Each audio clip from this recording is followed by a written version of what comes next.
নমস্কার, আপনারা দেখছেন নিউজ নাও। চোখ রাখবো এই মুহূর্তের সংবাদে। গত 6 বছরে 13,015 জনকে নিয়মিত বেতনক্রমে চাকরি দিয়েছে রাজ্য সরকার। এছাড়া অনিয়মিত বেতনক্রমে দেওয়া হয়েছে মোট 12,000 চাকরি।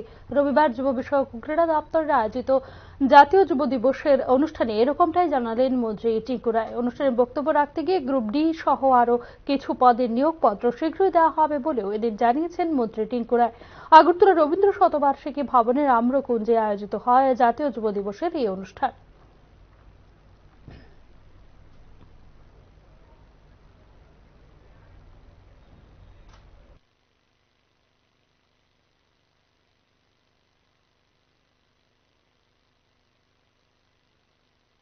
পরিকল্পনা রয়েছে যেখানে আমরা নতুন নতুন আরো সিনথেটিক মাঠ, আমরা ন্যাশনাল ঘাসের ফুটবল মাঠ, সেগুলো কাজ করে চলছি। আমাদের কাছে অনেকগুলো আমরা জাতীয় স্তরে খেলাধুলার আয়োজন করেছি।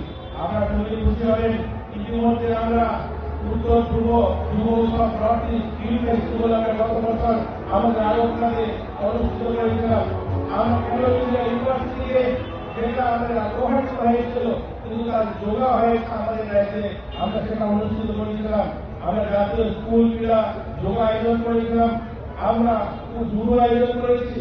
আমাদের ওই দিন যখন আমরা আমাদের ইন্ডোর হলে যখন জুডো হচ্ছিল তখন একজন কোচ এখান থেকে রিটায়ারমেন্ট দিয়েছেন, বলছেন আমি 3 বছর এখানে চাকরি করেছি। রাজ্যে ব্যাপক হারে চলছে বনাঞ্চল হ্রাস। সর্বশেষ 2023-24 সালে রিজার্ভ ফরেস্ট এবং রেকর্ডেড ফরেস্ট এরিয়ার মধ্যে সবচেয়ে বেশি বনাঞ্চল কমেছে ত্রিপুরায় বলে নিজেদের রিপোর্টে প্রকাশ করেছে ফরেস্ট সার্ভে অফ ইন্ডিয়া। প্রেক্ষিতে রাজ্য পর্যবেক্ষক দল পাঠানোর সিদ্ধান্ত নিয়েছে কেন্দ্র সরকার। 2022 সালের রিপোর্ট অনুযায়ী মধ্যপ্রদেশ দেশের বৃহত্তম বনভূমি হিসেবে শীর্ষ ছিল। তবে ত্রিপুরা এবং আরও কিছু রাজ্যে বনাঞ্চল ব্যাপক হারে কমার তথ্য নিজস্ব রিপোর্টে প্রকাশ করেছে ফরেস্ট সার্ভে অফ ইন্ডিয়া। 2023-24 সালের সর্বশেষ রিপোর্ট এই তথ্য প্রকাশ করেছে ফরেস্ট সার্ভে অফ ইন্ডিয়া। কেন্দ্রীয় পরিবেশ মন্ত্রকের রিপোর্টে বলা হয়েছে, রিজার্ভ ফরেস্ট এবং রেকর্ডেড ফরেস্ট এরিয়া হ্রাসের ক্ষেত্রে গোটা দেশে সবচেয়ে বেশি বনাঞ্চল কমেছে ত্রিপুরায়।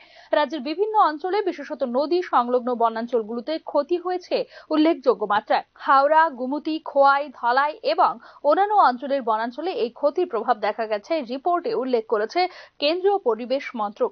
গত কয়েক বছরে প্রায় 232 কিলোমিটার বনভূমি কমে গেছে রাজ্যে, যা পরিবেশগত ভারসাম্যের উপর বিরূপ প্রভাব ফেলতে পারে বলে উল্লেখ করা হয়েছে রিপোর্টে। এদিকে উত্তর পূর্বাঞ্চলের রাজ্যগুলোর মধ্যে অরুণাচল প্রদেশ, মিজোরাম এবং মেঘালয় শীর্ষ থাকলেও ত্রিপুরার এই বেহাল অবস্থার জন্য বন দফতরের ব্যর্থতা এবং অবহেলা দায়ী বলে মনে করছেন সংশ্লিষ্ট তথ্যবিজ্ঞ মহল।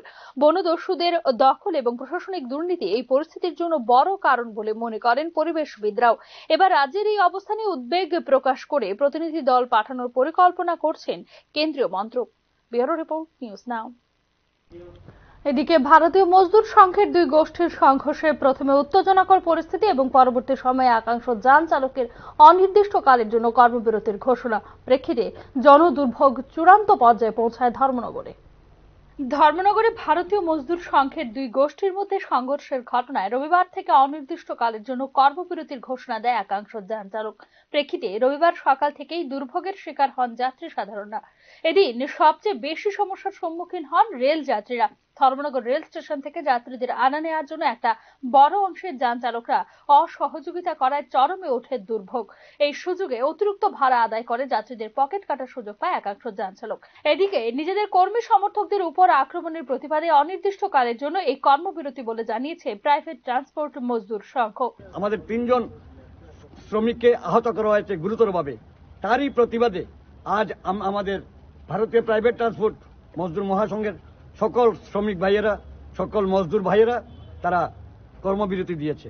অনির্দিষ্টকালের জন্য তারা কর্মবিরতি দিয়েছে। উল্লেখ করা যেতে পারে, শনিবার দুপুরে ধর্মনগর বিএমএস কার্যালয় চত্বরে একটি কর্মশালার আয়োজনের সময় সৃষ্টি হয় অস্থির পরিস্থিতি। বিএমএস এর দুই গোষ্ঠীর মধ্যে অভিযোগ ও পাল্টা অভিযোগের পরিপ্রেক্ষিতে সৃষ্টি হয় সংঘর্ষের। বিএমএস কার্যালয় দখল করার উদ্দেশ্যে এই সংঘর্ষ বলে একে অপরের বিরুদ্ধে অভিযোগ দায়ের করা হয় ধর্মনগর থানায়। ঘটনার প্রেক্ষিতে পরিস্থিতি নিয়ন্ত্রণে আনতে অতিরিক্ত পুলিশ ও টিএসআর বাহিনী মোতায়েন করা হয় ধর্মনগর শহরে। Bureau report, news now. এখনকার মতো সংবাদ এখানে শেষ করছে। অন্যান্য আপডেটস পেতে চোখ রাখুন নিউজ নাও এর পর্দায়।